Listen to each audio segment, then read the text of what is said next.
একটা ট্রেন্ড আসার পর থেকেই আস্তে আস্তে বিভিন্ন দিকে সেলিব্রেশনের মুড। জলপাইগুড়ি একবার দেখা যাক জলপাইগুড়ির ছবি, যা ট্রেন্ড সেই ট্রেন্ড অনুযায়ী বিজেপি অনেকটাই এগিয়ে রয়েছে। সেলিব্রেশনের মুড। বহরমপুরের ছবি, এ ছবি দেখছেন, জলপাইগুড়ির ছবি দেখাবো। জলপাইগুড়িতে 7টির মধ্যে থেকে 7টি আসনেই বিজেপি লিড করছে। কত মার্জিন? শান্তনু রয়েছে আমার সঙ্গে, বলতে পারবে মার্জিন কত এবং কত রাউন্ড গণনা শেষ হয়েছে এখনো পর্যন্ত? দেখো, এখনো পর্যন্ত কিন্তু পঞ্চম রাউন্ডের গণনা শেষ হয়েছে। তাতেই দেখা যাচ্ছে যে বিভিন্ন কেন্দ্রে কিন্তু কোনো কেন্দ্রে 10,000, কোনো কেন্দ্রে 12,000 ভোটে এগিয়ে রয়েছেন বিজেপি প্রার্থীরা। যেরকমই ধূপগুড়ি বিধানসভা কেন্দ্রের কথাই ধরা যাক, সেখানকার যিনি প্রার্থী রয়েছেন বিজেপি প্রার্থী নরেশ রায়, প্রতিদ্বন্দ্বী তৃণমূল প্রার্থীর তুলনায় 12,000 বেশি ভোটে তিনি কিন্তু এগিয়ে রয়েছেন। অন্যদিকে রাজগঞ্জ বিধানসভা, যেখানে হেভিওয়েট বলা যেতে পারে যে স্বপ্না বর্মন, যিনি এশিয়ারে সোনাজয়ী, তাকে প্রার্থী করেছিল তৃণমূল কংগ্রেস, তিনি রাজগঞ্জ বিধানসভা আসন থেকে লড়াই করছিলেন। কিন্তু দেখা যাচ্ছে যে প্রতি রাউন্ডে তিনি পিছিয়ে পড়ছিলেন। ইতিমধ্যে কিন্তু 10,000-এর বেশি ভোটে তিনি পিছিয়ে রয়েছেন। তার কেন্দ্রে দীনেশ সরকার, তিনি প্রতিদ্বন্দ্বী বিজেপি প্রার্থী, তিনি কিন্তু এগিয়ে রয়েছেন স্বপ্না বর্মনের তুলনায়। অন্যদিকে জলপাইগুড়ি সদর বিধানসভা, ময়নাগুড়ি বিধানসভা থেকে শুরু করে প্রতিটি বিধানসভা আসনে, অর্থাৎ জলপাইগুড়ির 7টি বিধানসভা আসনেই কিন্তু বিজেপি প্রার্থীরাই এগিয়ে রয়েছে। এবং কোথাও যেরকম ময়নাগুড়ি বিধানসভা আসনে কিন্তু 10,000-এর বেশি ভোটে এগিয়ে রয়েছেন বিজেপি প্রার্থী ডালিম চন্দ্র রায়, এবং তিনি প্রতিদ্বন্দ্বী রামমোহন রায়ের তুলনায় 13,000-এর মতন ভোটে কিন্তু তিনি এগিয়ে রয়েছেন বলে খবর। ইতিমধ্যেই কিন্তু বিভিন্ন জায়গায় কিন্তু আমরা উল্লাসের ছবি দেখতে পাচ্ছি। বিশেষ করে বিজেপি তাবুতে তৃতীয় রাউন্ডের গণনার পর থেকে দেখতে পাচ্ছি আবিরে রাঙা হয়েছে গোটা তাবু, এবং পাশাপাশি অন্যদিকে যেরকম তৃণমূলের তাবু রয়েছেন সেখানে দেখা যাচ্ছে যে কিছুটা ভিড় ফাঁকা হচ্ছে। সকাল থেকে যেরকম আমরা ভিড় দেখতে লক্ষ্য করছিলাম, সেই ভিড় কিন্তু কিছুটা কমছে। কারণ পঞ্চম রাউন্ডের গণনার পর যেভাবে এগিয়ে রয়েছে প্রতিটা কেন্দ্রে বিজেপি প্রার্থীরা, তাতে দেখা যাচ্ছে যে একদিকে বিজেপির তাবুতে যেরকম উল্লাসের পঞ্চম রাউন্ডের পর ভালোই মার্জিনে বিজেপি প্রার্থীরা এগিয়ে রয়েছেন জলপাইগুড়ির 7টি আসনেই। অর্থাৎ জলপাইগুড়ির এই 7টি আসনেও বিজেপির ঝুলিতে যেতে চলেছে বলে তারা নিশ্চিত। তাদের মধ্যে সেলিব্রেশন। এবার দক্ষিণবঙ্গে আসা যাক। দক্ষিণবঙ্গ, উত্তর 24 পরগনা সবচেয়ে বড় জেলা, সবচেয়ে বেশি বিধানসভা আসন উত্তর 24 পরগনায় 33টির মধ্যে থেকে 18টিতে লিড নিয়েছে বিজেপি, 14টিতে তৃণমূলের লিড। অত্যন্ত তাৎপর্যপূর্ণ এই উত্তর 24 পরগনার 33টির মধ্যে থেকে 18টিতে বিজেপির লিড। বারাসাত থেকে জিয়াউল রয়েছেন আমার সঙ্গে, কাউন্টিং সেন্টারের বাইরে থেকে। জিয়াউল, কত রাউন্ড গণনা হলো এখনো পর্যন্ত?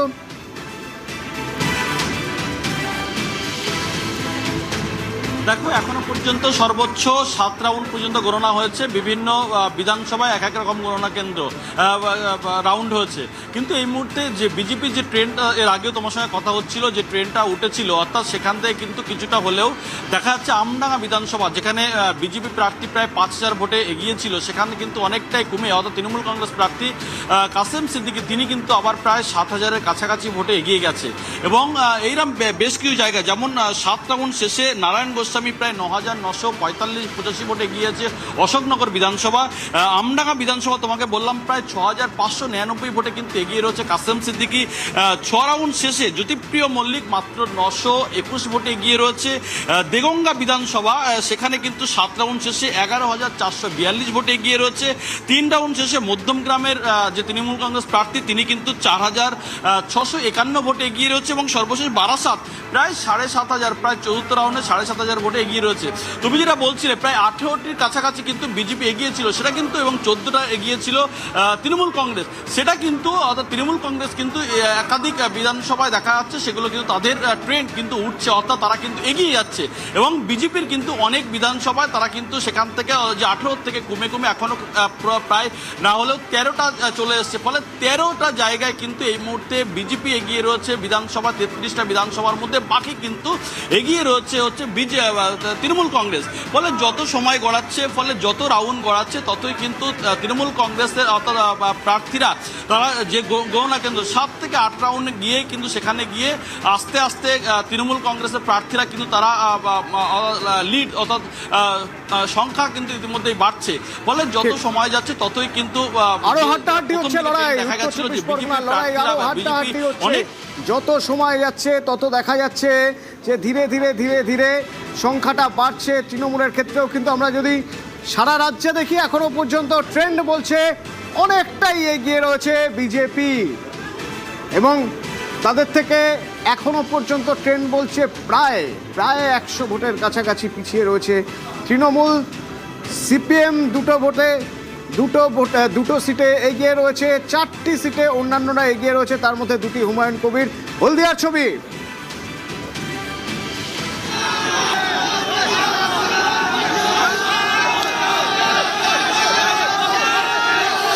হলদিয়া, এখানে নন্দীগ্রামের ভোট কাউন্ট হয়েছে। অর্ণব আছে এখান থেকে সরাসরি আমার সঙ্গে। অর্ণব, আজ সকালে রঙিন ছবি দেখছিলাম, কোথাও গেরুয়া, কোথাও সবুজ, কোথাও নীল পাঞ্জাবিতে তারা এসেছেন। এখন গেরুয়ার আধিক্য ভোটের ফলের প্রতিফলন বলা যেতে পারে।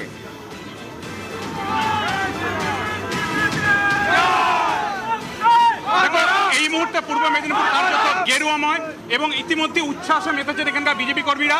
কারণ নন্দীগ্রামে প্রতি যে রাউন্ড বাড়ছে সেখানে কিন্তু লিড বাড়ছে শুভেন্দু অধিকারী, এবং 16টা বিধানসভাতেই কিন্তু এগিয়ে রয়েছে এই মুহূর্তে বিজেপি প্রার্থীরা এই পূর্ব মেদিনীপুর জেলা থেকে। এই পূর্ব মেদিনীপুর রাজনীতির ভরকেন্দ্র বলা হয়, সারা রাজ্যের রাজনীতির ভরকেন্দ্র বলা হয় নন্দীগ্রামকে। সেই নন্দীগ্রামের প্রতি বুথে প্রতিবার রাউন্ডে লিড নিচ্ছেন শুভেন্দুবাবু। আপনারা কি উচ্ছ্বাস শুরু করে দিয়েছেন বদ্ধ হাতে? আপনি কি জিততে গেছেন মনে করেন? দেখুন, মেদিনীপুর এমন একটি ভূমি যেখান থেকে পরিবর্তন হয়। 11তেও পরিবর্তন মেদিনীপুর থেকে হয়েছে, আজকেও 26-এ পরিবর্তন মেদিনীপুর থেকেই হবে। এবং মেদিনীপুরের যিনি ভূমিপুত্র শুভেন্দু অধিকারী, তার হাত ধরে বাংলায় গেরুয়া ঝড় ইতিমধ্যেই আপনারা সমস্ত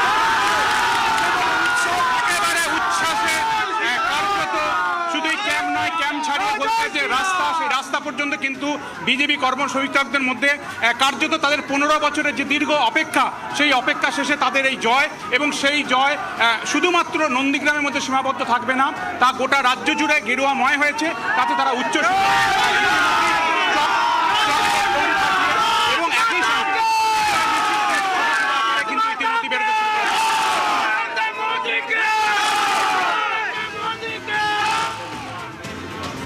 অর্ণবের সঙ্গে কথা বলছিলাম, সরাসরি বিশ্বজিৎদার সঙ্গে কথা বলবো একবার। বিশ্বজিৎদা, এই পূর্ব মেদিনীপুরের আগে আমরা উত্তর 24 পরগনা দেখছিলাম, যে উত্তর 24 পরগনায় নেক টু নেক ফাইট দিয়ে যাচ্ছে বিজেপি। এই উত্তর 24 পরগনার চরিত্র, একদিক থেকে মতুয়া ভোট আছে, আরেকদিকে মুসলিম ভোট প্রচুর, সেখানে আইএসএফ একটা বড় আধিপত্য নিয়ে থাকে, আইএসএফের ভালো ভোট ব্যাংক রয়েছে, সেখানে বিজেপির এই উত্থান কীভাবে দেখছে? দুটো কারণ আছে। এক হচ্ছে মতুয়া ভোটেরটা আগেই বললাম, সংখ্যালঘু ভোট এবার ভাগ হয়েছে। সংখ্যালঘু ভোট যখনই কনসেন্ট্রেটেড হবে সেটা তৃণমূল কংগ্রেসের পক্ষে যাচ্ছিল। তুমি উত্তর 24 পরগনার আগের পরিসংখ্যানটা 21-এরটার সঙ্গে এই যে পার্থক্য দেখছো, এখানে আইএসএফ তো আগেও ছিল, আইএসএফ ছাড়াও কংগ্রেস এবং সিপিএম তারা কিন্তু একদম নির্দিষ্ট তাদের যে ভোট পার্সেন্টেজটা সেটা ধরে রাখছে। আর অ্যান্টি ইনকামবেন্সির কথা বলছিলে, সেটা পুরো রাজ্যেই কিন্তু অ্যান্টি ইনকামবেন্সি কাজ করছে। তার কারণ দুটো ইস্যুকে মাথায় রাখতে হবে। দেখো, সে ন্যারেটিভস তৈরি হলো আইনের ব্যাপার আলাদা, যেটা আরজি করের ঘটনা ঘটলো, সিবিআই তার তদন্ত করলো, আইনের পথে হলো, সুপ্রিম কোর্ট বলল, কিন্তু সাধারণ মানুষ এত রাস্তায় বেরিয়েছিল, তাদের সেই ন্যারেটিভসটা কি মোছা সম্ভব হয়েছে? আর দ্বিতীয়ত, চাকরি দুর্নীতির ক্ষেত্রেও দেখা গেল সুপ্রিম কোর্ট একটা রায় দিয়েছে, কিন্তু সাধারণ মানুষ, একেবারে প্রান্তিক মানুষ, তারা কি বুঝছে? তারা আইনের কথা বোঝে না।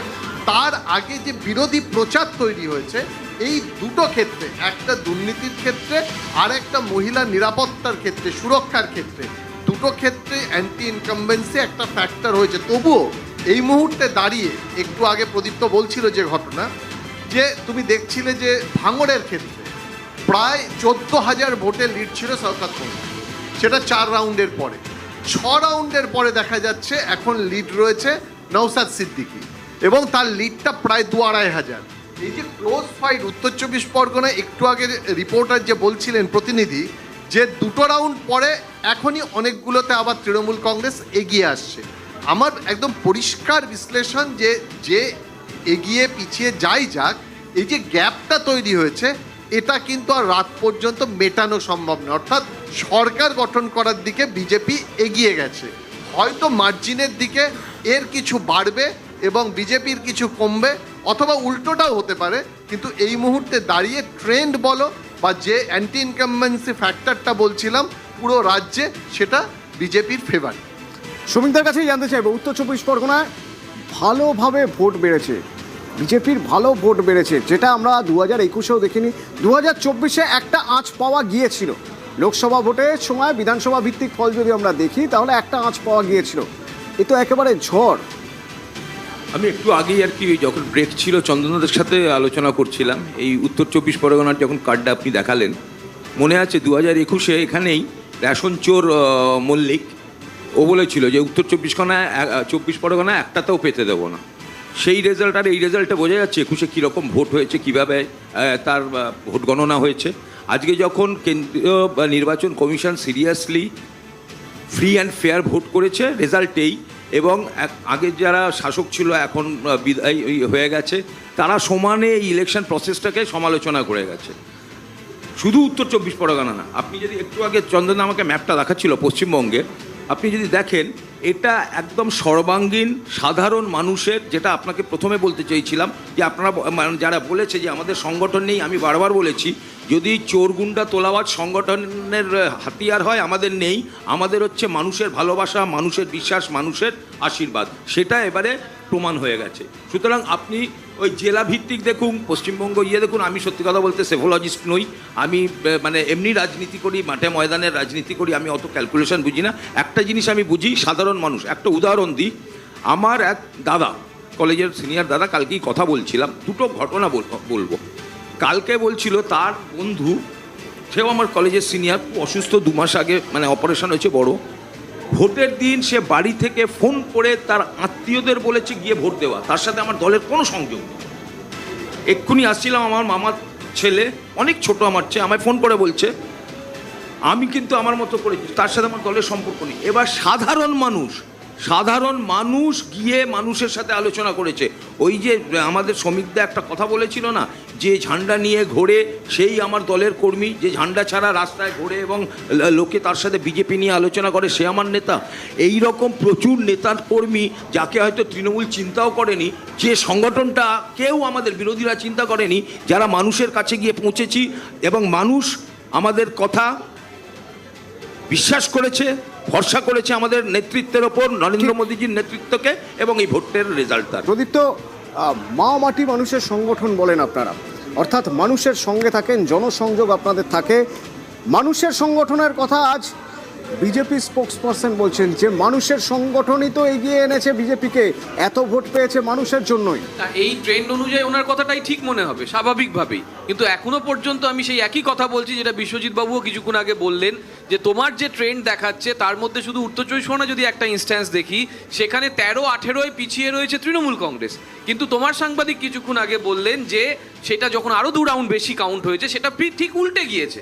তাই আমি এখনো বলছি যে 10-12 রাউন্ডের আগে আমি এই ট্রেন্ডটাকে বিশ্বাস করতে পারছি না, খুব পরিষ্কারভাবে বলছি। তারপরেও তৃণমূল মানুষের সঙ্গে থেকে রাজনীতি করেছে, এবং তারপরে যদি কোনো খারাপ রেজাল্ট হয় সেটা দায় আমাদের নিতে হবে। কিন্তু কিছুক্ষণ আগে শ্রমিকদা যে অশান্তি বা দায়বদ্ধতা বা মানুষ যদি লড়ে নেয় এইসব কথা বললেন, অলরেডি ব্যারাকপুরে তার নজির শুরু হয়ে গেছে, আসানসোলে তার নজির শুরু হয়ে গেছে। ব্যারাকপুরে আমাদের প্রার্থীরা মার খেয়ে গেছেন অলরেডি, সেখানে সেন্ট্রাল বাহিনী কি করছে, সেন্ট্রাল বাহিনীর সামনে মার খেয়েছে।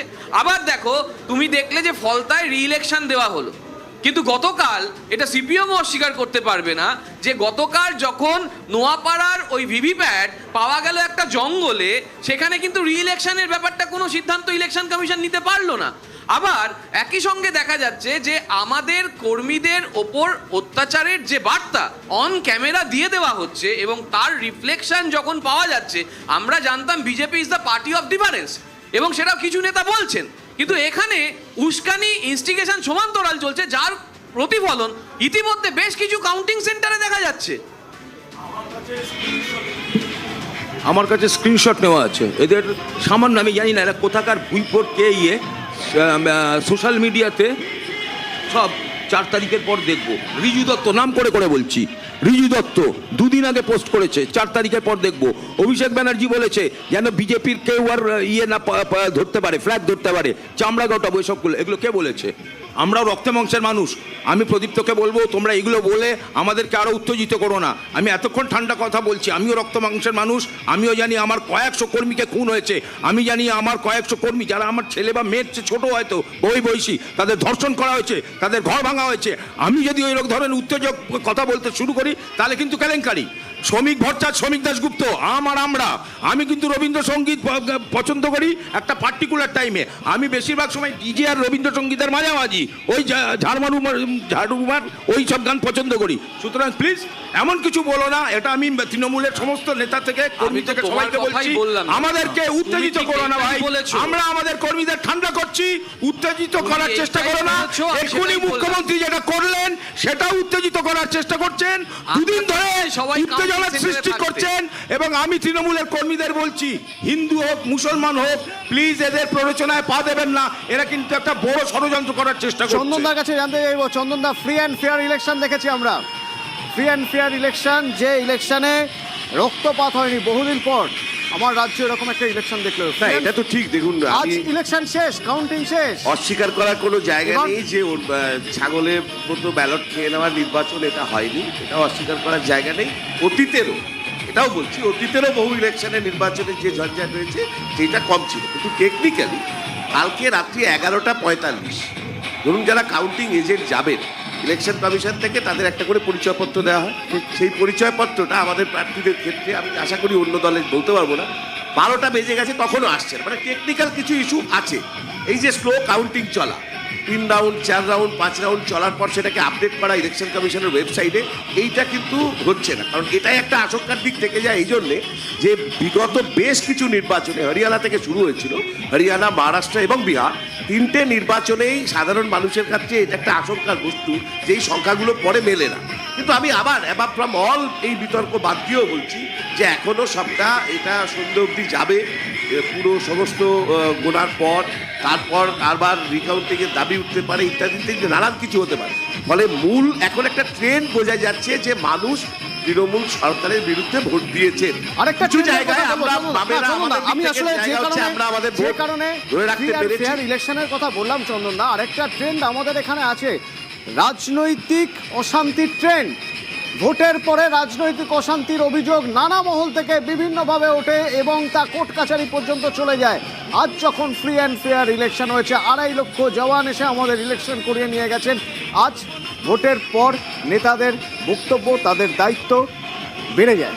আমি আপনাকে একটা কথা বলি, আজকের এরকম দিনে আমি জানি না কথাটা বলাটা কতজন শুনবেন। ডক্টর বিধানচন্দ্র রায় এবং মোহাম্মদ ইসমাইল, জ্যোতি বসু তখন বিধানসভায় রয়েছেন। তো ডক্টর রায় জিজ্ঞেস করছেন, কি জ্যোতি তোমরা আমার পেছনে এরকম ট্রামের কন্ডাক্টর লাগিয়ে দিলে? তো জ্যোতিবাবু তার উত্তরে বলছেন, আরে তোমরাও তো আমার পেছনে ঢোল কোম্পানির মলম দিয়ে দিলে। So this was parliamentary democracy. Parliamentary ডেমোক্রেসিতে বিতর্ক থাকবে, এই মানুষ তার অংশগ্রহণ করবেন, যাকে মনে হয় ভোট দেবেন, এটা থাকবে। কিন্তু এটাকে এই যে মানে খেউড়ের পর্যায়ে নিয়ে যাওয়া, এই যে শিল্পটা, এটা গত 15 বছরের ধরে দেখেছি। এটাও ঠিক, অনেকে সমালোচনা করতে পারেন, বাম আমলে কিছু নেতাদের ঔদ্ধত্য ছিল, তারাও করেছেন, আমি অস্বীকার করবো না সব। কিন্তু এই 15 বছরে যে রাজনৈতিক সংস্কৃতির জন্ম হয়েছে, সেই সংস্কৃতিরই একটা পার্ট হচ্ছে এই মারামারি হুড়ো। আপনি একদিনে সিপিআইএম এর 3000 পার্টি অফিস, আপনি ভাবতে পারছেন? এক রাত্রে এই ঋতব্রত বন্দ্যোপাধ্যায় ঘটনার পর সিপিএম এর 3000 পার্টি অফিস ধুলোয় মিশিয়ে দেওয়া হয়েছিল। ফলে এই সংস্কৃতি বন্ধ হোক, যেই জিতুক, যা ভোট হয়েছে এখনো পর্যন্ত, যা মানুষের রায় আমাদের সামনে এসছে, ফাইনাল বাকি আছে, সবাইকেই সংযত থাকতে হবে। সমস্ত রাজনৈতিক দলের কর্মী নেতা, তাদের উচিত তাদের কর্মীদের ক্ষেত্রে এটা বলা যে রাজনৈতিক সংস্কৃতিটা পশ্চিমবাংলায় ফিরে আসুক, শুধু ঝালমুড়ির নয়, আরও রাজনৈতিক সংস্কৃতি। ঝালমুড়ি খেতে খেতে বিতর্ক করা, আলুর চপ খেতে খেতে বিতর্ক করা, পকোড়া খেতে খেতে বিতর্ক করাই আমাদের সংস্কৃতি। আমি একবার শুনবো শুভেন্দু অধিকারী। শুভেন্দু অধিকারী কনফিডেন্ট, তিনি বলছেন আর শুধু সময়ের অপেক্ষা। কি বলছেন শুনো। দাদা কি বলবো, সরকার বিজেপি করে ফেলেছে, মিষ্টি খাবেন বিকেল। 175-80 सीट बीजेपी को मिलेगा। वो तो पार्टी तय करेगा। टीएमसी हार गया। मैं जिसके लिए 2020 से काम कर रहा हूँ पूरा होने वाला है। ममता ব্যানার্জি 77 নম্বর ওয়ার্ডে 8400 লিড আছে উনার। আমি আর একটা রাউন্ড উনার লিড হবে, 10-11 হাজার পর্যন্ত যাবেন। তারপরে আমি ওনাকে মেকআপ করে দেবো। 70 নম্বর ওয়ার্ড থেকে 82 পর্যন্ত আমি ওনাকে মেকআপ করে দেবো এবং উনি হারবেন। সকাল 11টার সময় তার এই বক্তব্য, এবং তারপরে সময় অনেকটা গড়িয়ে গিয়েছে, 2টো বাজছে, 1টা বেজে গিয়েছে। লাস্ট ট্রেন্ড একবার দেখে নেওয়া যাক। এখন ট্রেন্ড 293-এর মধ্যে 293টিরই একটি আভাস পাওয়া যাচ্ছে। আর সেই আভাস বলছে এখনো পর্যন্ত 199 আসনে বিজেপি এগিয়ে, 88 আসনে তৃণমূল এগিয়ে, 2টি আসনে লেফট বামেরা এগিয়ে রয়েছে এবং 4টি অন্যান্যরা, তাদের মধ্যে 2টি অবশ্যই হুমায়ুন কবির।